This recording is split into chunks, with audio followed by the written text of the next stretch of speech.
তমা গতকাল রবিবার চুয়াডাঙ্গার দর্শনা সীমান্ত দিয়ে ভারতীয় সীমান্তরক্ষী বাহিনীর যে পুশিনের চেষ্টা ছিল সেটি বিজিবি প্রতিহত করে দেয়। এরপর থেকেই কিন্তু বিজিবি সতর্ক অবস্থানে রয়েছে। আমি আপনাকে জানিয়ে রাখতে চাই, চুয়াডাঙ্গা জেলায় ৬ বিজিবি ব্যাটালিয়নের অধীনে প্রায় ৮৫ কিলোমিটার এলাকা জুড়ে সীমান্ত অবস্থা রয়েছে। এর মধ্যে গতকাল রবিবার ভোর ৪টার দিকে কিন্তু দর্শনার জয়নগর গ্রাম এলাকায় বাংলাভাষী ১১ জন মানুষকে বাংলাদেশের দিকে ঠেলে দেওয়া হয়। তারা গ্রামে প্রবেশের পর কিন্তু গ্রামবাসী এবং বিজিবির সহায়তায় তাদেরকে ফেরত পাঠানো হয় ভারতীয় অংশে।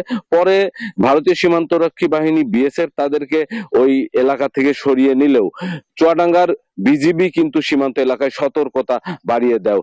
তাদের টহল কিন্তু জোরদার করা হয়। আমি চুয়াডাঙ্গা ৬ বিজিবির যে অধিনায়ক লেফটেন্যান্ট কর্নেল নাজমুল হাসান তার সাথে কথা বলেছি। তিনি যেটি জানিয়েছেন যে তারা আগের থেকেই সতর্ক অবস্থায় ছিল। গতকালের পুশ ইনের ঘটনার পর কিন্তু সেই সতর্ক অবস্থা আরো অনেকটাই বাড়িয়ে দেওয়া হয়েছে।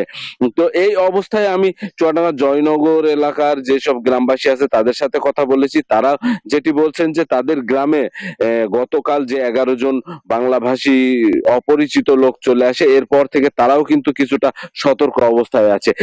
তারা এখন কিন্তু বাংলাদেশি সীমান্তরক্ষী বাহিনী বিজিবির সাথে কিন্তু সীমান্ত পাহারায় কাজ করবেন বলে অভিব্যক্তি প্রকাশ করেছে। আমি স্থানীয়দের সাথে কথা বলেছি, তারা হচ্ছে কিন্তু এই অবস্থার কথা জানিয়েছে। তো এই ছিল চুয়াডাঙ্গা থেকে আমার কাছে।